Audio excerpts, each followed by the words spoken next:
재밌는 이야기인데요. 영어로 번역을 하면은 이제 이 넌센스 퀴즈입니다. 어떻게 되느냐 하는 것입니다. 코에 대한. 이것은 코다. 영어로 어떻게 될까요? 이것은 코다. 디스코입니다. 바로 이런 퀴즈입니다. 예, 5가지. 예, 이것은 코가 아니다. 영어로 뭘까요? 이것은 코가 아니다. 이코노입니다. 뭐 이런 겁니다. 너무 머리를 많이 쓰면은 답이 안 나오는. 세 번째, 다시 보니 코드라. 다시 보니 코드라. 영어로 뭘까요? 도루코입니다. 도루코. 또 다시 보니 코가 아니다. 뭘까요? 또 다시 보니 코가 아니다. 코코넛.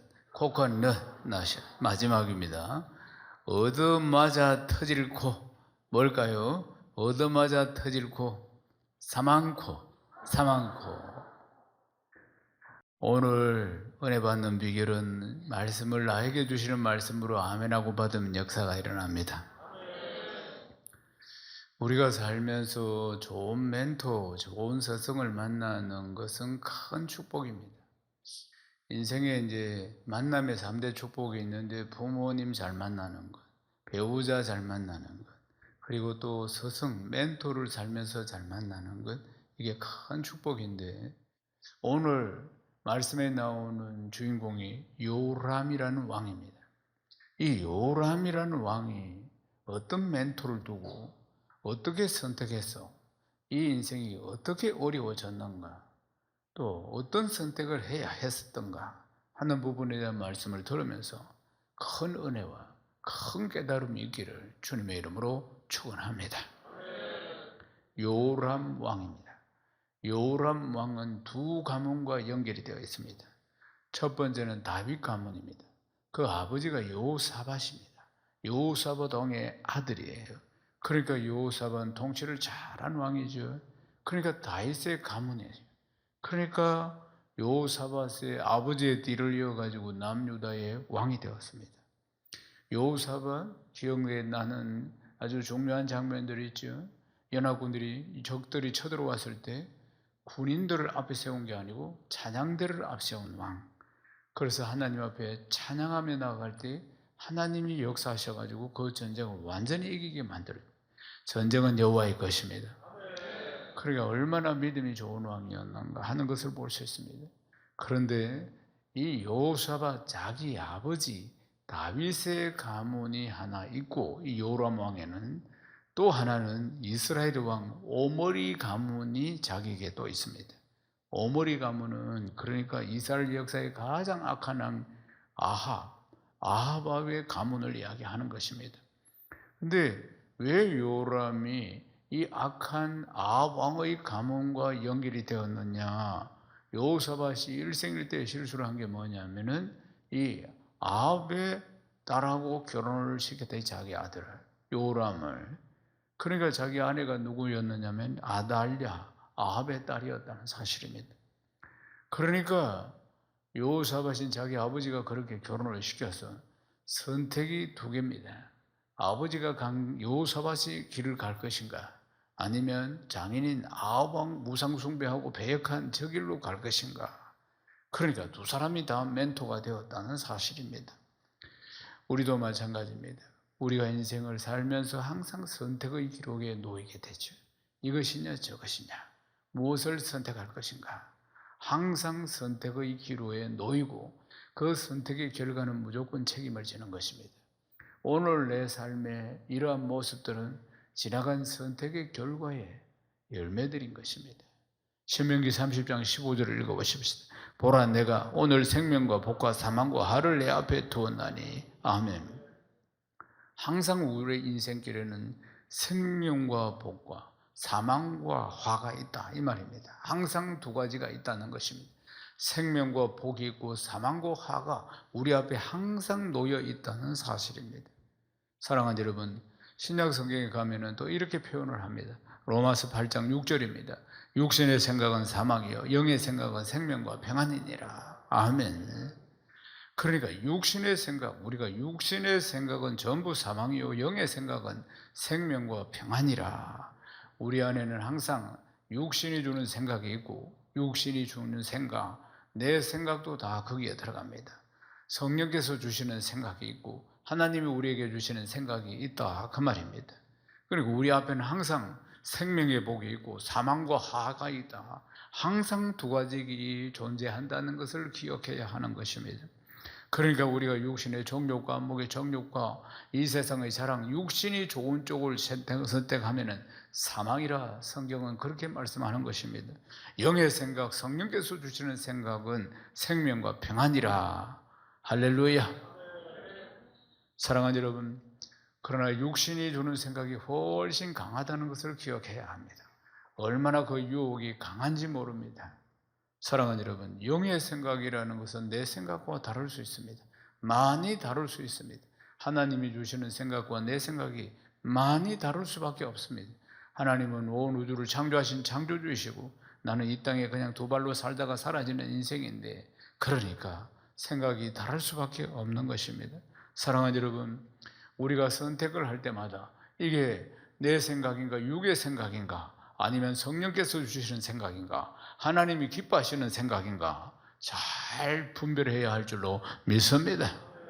육신의 생각은 사망이라고 분명히 이야기합니다. 영의 생각은 생명과 평안이라는 것이에요. 왕이 된 요람입니다. 요람 앞에는 지금 이 왕 앞에 두 개의 길이 딱 놓여 있습니다. 아버지 여호사밧처럼 다윗의 길로 가든지 믿음의 길로 가든지 아니면은 이 아방 장인을 쫓아가지고 우상 숭배하며 타락의 길로 가든지, 타락의 길로 가고 우상 숭배하는 길이 훨씬 유혹이 강하다는 것을 기억해야 하는 것입니다. 역대하 21장 4절입니다. 요람이 그 아버지의 왕국을 다스리게 되어 세력을 얻은 후에 그 모든 아우들과 이스라엘 방백들 중 몇 사람을 칼로 죽였더라. 아멘. 요람은 아합이 간 길을 선택했습니다. 아합이 간 길, 하나님 섬기는 게 아니고 우상 섬기고 이 백성들 전부 우상 섬기게 만들고, 그런데 보면은 이 동생들은 모두 다 하나님을 잘 섬기는 것이에요. 그리고 일부의 방백들, 그러니까 중요한 관료들도 하나님을 잘 섬기는 것이에요. 그래서 이 정적을 다 제거를 합니다. 정적을. 그러니까 자기 정책을 펼쳐나가는데 방해가 되는 아우들 싹 다 죽입니다. 그리고 방백들도 몇 사람을 죽였더라. 성경은 이야기하는 거 아닙니까? 그러니까 동생들을 죽였다. 성경은 이렇게 죽였다. 이렇게 나오지만 원어 성경을 보면은 살육을 했다. 잔인하게 동생들을 정적이라 자기 정책에 반대되는 인물들을 싹 다 제거하는 모습들을 볼 수가 있습니다. 역대하 21장 13절을 읽겠습니다. 오직 이스라엘 왕들의 길을 행하여 유다와 예루살렘 주민들이 엄행하게 하기를 아합의 집이 엄해 가득하며 또 내 아비 집에서 너보다 착한 아우들을 죽였으니.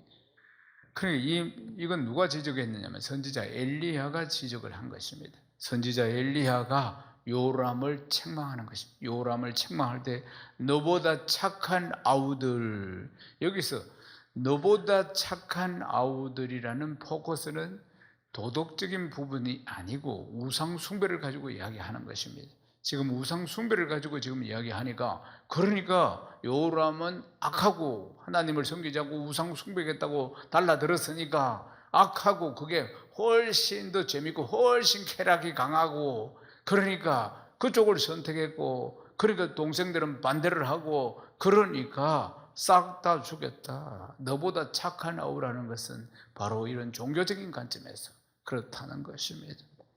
그러니까 이 요람은 우상을 숭배하는 왕입니다. 적극적으로 그쪽을 쫓아갔다는 사실 아닙니까? 그러니까 자기가 쫓아가는 종교 정책에, 우상 섬기는 정책에 반대하는, 협력하지 않는 자들은 전부 다 제거를 하는 모습을 볼 수 있습니다. 사랑하는 여러분, 사망의 길을 선택했습니다. 육신이 좋은 길을 선택한 것입니다. 그러면은 그 길을 선택해서 가면은 하나님이 그냥 두시겠습니까? 역대하 21장 6절을 읽겠습니다. 그가 이스라엘 왕들의 길로 행하여 아합의 집과 같이 하였으니 이는 아합의 딸이 그 아내가 되었습니다. 그가 여호와 보시기에 악을 행하였으나. 아멘. 이스라엘의 왕들이 그러한 길로 간 것입니다. 아합의 왕이 간 그 길로 걸어갔다 그 말입니다. 그래서 엘리야 선지자를 보내서 책망을 하시는데 그에게 내릴 재앙에 대해서 예언을 합니다. 역대하 21장 14절에서 15절 읽겠습니다. 여호와가 네 백성과 네 자녀들과 네 아내들과 네 모든 재물을 큰 재앙으로 치시리라.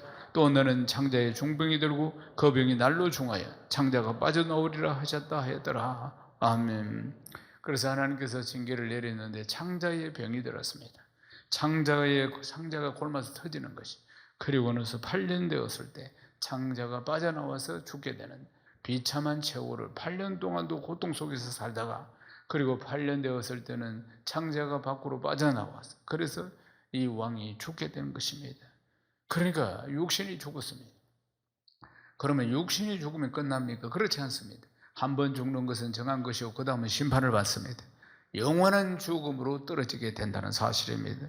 사랑하는 여러분, 우리가 예수를 믿으면서 살 때마다 잘 분별해야 할 줄로 믿습니다. 육신이 원하는 쪽으로 가서는 안 된다는 것을 늘 기억해야 하는 것입니다.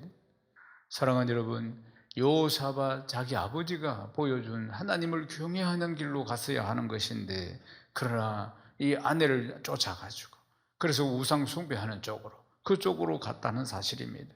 그러니까 우리가 늘 깨어 있어야 하고 늘 분별을 잘해야 하는 줄로 믿습니다. 예수를 믿는 길은 좁은 길이라고 하지 않습니까? 사랑하는 여러분, 넓은 길은 가는 사람이 많지만 좁은 길은 협착하고 적다고 이야기하지 않습니다. 예수를 쉽게 믿으려고 하면 안 되는 것입니다. 사랑하는 여러분, 예수 믿는 것 자체가 좁은 길입니다. 아멘이십니까? 신앙생활도 스타일이 여러 가지입니다. 쉽게 예수를 믿고 온라인으로 예배드리고 쉬운 것을 선택하는 사람을 쫓아가서는 안 됩니다. 온라인 예배드리는 거 조심하셔야 됩니다. 내 편한 대로 예수 믿는 거 아닙니다. 하나님이 원하시는 대로 예수를 믿어야 합니다. 하나님이 원하시는 대로 예배를 드려야 됩니다. 온 마음과 정성을 다해서 주의 전에 나와서 예배를 드려야 하는 것입니다. 코로나 때문에 온라인 예배라는 것이 긴급하게 생겼습니다. 그래서 정부에서 예배를 못 드리게 하니까 부득이하게 온라인으로 예배를 드렸는데, 지금은 모두 나와서 예배를 드릴 수 있는데도 불구하고 내 편리한 대로 예배를 드리는 것은, 그것은 다른 길을 선택하는 길임을 기억해야 하는 것입니다. 예수 편하게 믿는 것이 아닙니다. 내 편하게 넓은 길로 가면서 믿는 것이 아니고 하나님이 원하시는 대로 예배드리고 기도해야 할 줄로 믿습니다. 영과 진리로 온 마음을 다해서 주의 전에 나와서 예배를 드리라고 성경이 말씀하고 있는 거 아니겠습니까? 사랑하는 여러분, 육신이 편한 대로 쫓아가는 것 아닙니다. 성령께서 인도하시는 대로 우리가 쫓아가야 할 줄로 믿습니다. 아합왕을 쫓아가는 이 요람 왕을 보십시오. 그러니까 하나님께서 그에게 경고하시고, 그리고 말로는 비참하게 되었다는 것입니다. 그러나 그런 시대에도, 아합 왕이 통치하는 이런 시대에도 보면은 엘리야가 선지자로 활동할 때 7,000명, 그러니 7,000명, 바알에게 무릎 꿇지 않는 자들 7,000명, 타협하지 않는 신앙으로 살아가는 7,000명을 다 숨겨두셨다고 엘리야에게 하나님 말씀하십니다. 사랑하는 여러분, 엘리야는 이 어두운 시대의 상징적인 인물입니다. 이 어두운 시대에 마태복음 4장 19절을 읽겠습니다. 말씀하시되 나를 따라오라, 내가 너희를 사람 낚는 어부가 되게 하리라 하시니. 아멘. 예수님의 제자들의 대다수가 출신이 어부입니다. 그래서 지금 이 말씀은 베드로와 안드레를 찾아가서 제자로 콜링하실 때 하신 말씀입니다. 말씀하시되 나를 따라오라, 내가 너희를 사람 낚는 어부가 되게 하리라 말씀하셨어요. 그들은 전업이 고기 잡는 어부예요.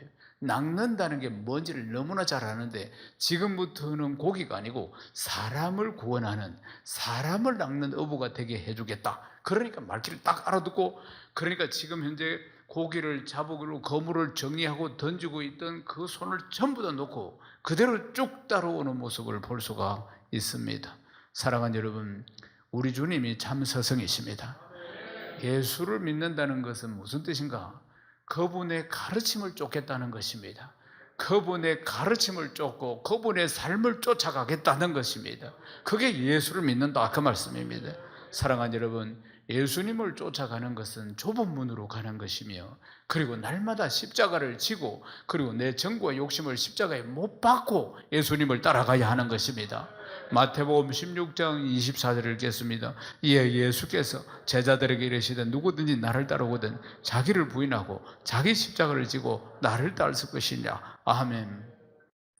자기를 부인하고 자기 십자가를 진다는 것은 그동안 즐기던 세상 것들, 육신의 정욕과 안목의 정욕과 이 세상의 자랑들, 즐기는 것들을 다 십자가에 못 박고, 그리고는 주님을 따라야 하는 것입니다. 아멘이십니까? 어차피 예수를 믿으려고 했던 거 아닙니까? 그리고 믿고 있는 것 아닙니까? 어떻게 믿어야 하는가? 지난간 즐기던 세상 것들은, 세상 열나 다 십자가에 보고 주 예수보다도 더 귀한 것은 없네. 아멘이십니까? 요한복음 14장 6절 또 읽겠습니다. 예수께서 이르시되 내가 곧 길이요 진리요 생명이니 나로 말미암자고는 아버지께로 올 자가 없느니라. 아멘. 예수님이 하나님께로 가는, 천국으로 가는 길입니다. 유일한 길입니다. 예수님이 진리이십니다. 사랑하는 여러분, 우리가 예수님을 만난 것은 진리를 만난 것입니다. 예수님이 생명이십니다. 거듭난 생명을 우리에게 주신 분이십니다. 길이요 진리요 생명이십니다. 예수 그리스도가 우리의 모든 것입니다. 요한복음 6장 68절을 읽어보겠습니다. 시몬 베드로가 대답하되 주여 영생의 말씀이 주께 있사오니 우리가 누구에게로 가오리까. 아멘. 예수님께 사람들이 많이 찾아왔습니다. 언제 절정을 이루냐면 오병이어 역사가 일어났을 때, 베세다 들녘에 갔는데 다들 예수님을 쫓아다닌다고 2만 명이나 되는 이 백성들이 허기가 진 거예요. 그래서 이제 예수님이 먹을 것이 없느냐, 아이 도시락이 하나 있었어요. 그걸 축복하고 제자들에게 떼어서 나누어 주니까 그때 떼고 떼도 끝이 없이 떡이 나오면서 12광줄이나 남고, 남자만 5,000명, 장정만 5,000명이니까 부녀자까지 다 치면 2만 명이 다 배불리 먹게 되었습니다. 그러니까 이 군중들이 예수님을 왕으로 세우면 식생활 문제 싹 해결되고, 그 다음에 예수님을 왕으로 세우면 질병 문제 싹 해결되고, 예수님 기도하면 다 고침받고 죽은 자도 살아나니까 그때부터 예수님의 인기가 극차고 얼마나 대단한. 그런데 예수님이 이런 이야기를 합니다. 무슨 이야기를 하느냐면 내 살을 먹고 내 피를 마셔야 되느니라. 예수님이 이런 말씀을 하시는 거예요. 내 살을 먹고 내 피를 마셔야 된다. 응? 그렇게 이야기하니까 이들이 이제 군중들이 이 말씀의 뜻을 이해할 수가 없는 것입니다. 사람의 살과 피를 어떻게 먹느냐? 그것은 예수님을 이야기하는 것인데, 예수님이 십자가에서 흘리실 피, 예수님이 십자가에서 우리 죄를 담당하기 위해서 찢어지는 살을 이야기하는 것인데, 예수님을 믿어야 된다, 그 뜻인데도 그들은 문자적으로 해석을 해야 돼. 어떻게 사람이 살을 먹고 사람을 피를 마실 수가 있느냐? 그러면서 그렇게 예수님을 쫓아왔던 군중들이 싹 다 떠나게 됩니다. 그래서 이때 이 상황 가운데 예수님이 제자들을 보고 12명 남은 제자들을 향해서 너희들도 가겠느냐? 그렇게 물었다는 것입니다. 그러니까 구름대와 같은 군중들이 왔다가 그들의 필요를 위해서 왔다가 그 다음 자기들이 이해가 안 되는 말씀을 하니까 쑥 다 떠나버린 그 자리 앞에서 너희들도 가려느냐? 그렇게 예수님이 물었을 때, 그러니까 베드로가 이야기합니다. 주여, 영생의 말씀이 주께 있는데 우리가 누구에게로 가오리까? 사랑하는 여러분, 이 고백이 늘 있기를 주님의 이름으로 축원합니다. 항상 선택을 해야 합니다. 믿음의 길이냐, 세상 즐거움이냐, 항상 선택을 하는 것입니다. 육신이 좋은 쪽이냐, 아니면 내 영이 기뻐하는 쪽인가 말입니다. 사랑하는 여러분, 너희들도 가려느냐? 세상 즐거움 쫓아가는 저 사람들처럼 가겠느냐? 너희들도 가겠느냐? 베드로가 고백합니다. 주여, 영생의 말씀이 주께 있는데 우리가 누구에게로 가오리까? 할렐루야. 사랑하는 여러분, 제 할아버지, 할머니, 그리고 제 어머니, 아버지, 이 어른들이 기도할 때 제가 어릴 적부터 모태신앙으로서 이 어른들은 저는 좋으신 하나님 이렇게 시작을 합니다. 좋으신 하나님이라고 기도를 시작하는 이유는 제가 하나님을 제대로 만나기 전까지는 하나님이 무서운 하나님이었어요. 무서운, 늘 징계하시고 벌하시는 무서운 구약적인 하나님을 많이 알고 있어요. 그런데 제가 제대로 하나님을 만나고 나서 31에 하나님 만나고 나서 그 이후에 하나님이 얼마나 좋으신 분이신가, 그걸 이제 깨달아 지금까지도 이제 깨달아 가면서 살고 있습니다. 그런데 제 어른들은 이렇게 기도를 했습니다. 아브라함의 하나님, 이삭의 하나님, 야곱의 하나님, 나의 하나님, 이렇게 기도를 하시는 거예요. 어른들이 모두 다 그렇게 기도를 하시는 거예요. 그래서 제가 어릴 적에 아버지께 물었습니다. 아버지, 아브라함의 하나님, 이삭의 하나님, 야곱의 하나님 알겠는데 나의 하나님은 뭐예요? 그렇게 물어봤더니 웃으시면서 내가 만난 하나님이 있단다. 내가 만난 하나님이. 어머니에게 물으니까 똑같은 대답을 했어요. 내가 만난 하나님이. 사랑하는 여러분, 저는 없었습니다. 부모가 만난 하나님은 있는데 모태신앙이니까 내가 만난 하나님이 없었어요. 그러다가 그것이 머리가 커지니까, 자아가 커지니까, 그러니까 고등학생들 이래 되니까 이제 아주 이 부분에 대한 많은 번민이 생깁니다. 내가 하나님을 못 만났으니까. 저 어른들은 하나님을 만났다고 하는데 저는 못 만났어요. 교회를 늘 다니죠. 부모가 늘 강권해서 데리고 오니까. 그리고 머리가 커집니다. 그리고 20대에 얼마나 많은 고민이 있었는지 모릅니다. 청소년부 교사도 했어요. 20대에. 30이 되니까 집사가 되었어요. 그런데 나의 하나님이라는 고백이 안 나오는 거예요. 내가 만난 하나님에 대한 고백이, 그것이 제 인생의 최고의 고민이었습니다. 교회는 다니고 있지만 확신이 없는 거예요. 누구에게도 부끄러운 거예요. 내가 만난 하나님에, 누가 교회 예배 때 간증을 하게 되면 정말 부끄러워요. 나는 왜 저런 간증이 없을까? 나도 하나님을 만났다고 간증할 수 있어야 하는데. 그런데 31살에 하나님이 그 문제를 해결해 주셨습니다. 불같이 하나님 만났어요. 그리고 나서 제 인생의 모든 문제가 해결되고, 저는 그때 건축을 하고 있었는데, 그런데 하나님께서 주의 종이 되라, 그렇게 말씀하시는 것이에요. 그리고 여지없이 돌아서서 지금까지 달려가고 있습니다. 사랑하는 여러분, 내가 만난 하나님이 있어야 합니다. 그 무엇보다도 내 자녀에게 있어야 함을 기억해야 합니다. 지금은 부모 품에 있으니까, 부모가 교회 가자고 하니까 데리고 나오는데, 그가 믿는 것은 부모님이 믿는 하나님이에요. 내가 만난 하나님이 있어야 합니다. 내가 만난 하나님이 있어야지 간증을 하고. 어떤 세파 예수 믿기 쉽습니까? 어렵습니다. 세상의 유혹들이 얼마나 강합니까? 내가 만난 하나님이 있어야지 아무리 유혹이 와도 그걸 다 이겨낼 수가 있는 것입니다. 사랑하는 여러분, 여러분도 신앙의 위기가 있었을 거예요. 세상으로 쭉 가다가 그냥 나락으로 떨어질 위기가 있었는데 무엇이 여러분의 발목을 잡았습니까? 그때 어느 날 받았던 큰 은혜 때문에 그렇습니다. 그때 하나님을 만난 체험 때문에 그런 것입니다. 결국 그 하나님이 살아계신다는 것을 알고 결국 마지막에는 돌아서서 오게 되는 것입니다. 사랑하는 여러분, 그러므로 아이들이, 자녀들이 이 양육을 받고 예배의 자리, 기도의 자리, 마무리 다 때가 있습니다. 여러분들도 다 때가 있었죠. 구원받을 때가 있었고 하나님 만나는 때가 있었어요. 그 때를 우리가 알 수 없으니까 아이들도 무조건 데리고 와야 합니다. 그 때를 아무도 알 수가 없어요. 그러니까 은혜의 자리, 양육을 받는 자리, 예배의 자리, 그 자리에 무조건 데려다 놔야 됩니다. 저는 그렇게 했습니다. 저는 모태신앙으로서 이 부분 때문에 고생을 많이 했어요. 고민도 많이 하고요. 그러다가 제가 하나님을 만나고 또 양육을 받으면서 영적 성장에는 지름길이 있구나.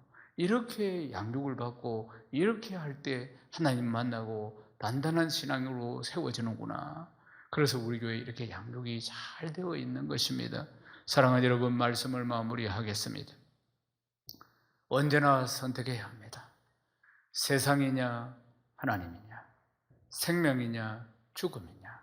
언제나 육신의 정욕과 안목의 정욕과 이 세상을 따라갈 것인가, 아니면 성령을 따라갈 것인가, 말씀을 따라갈 것인가.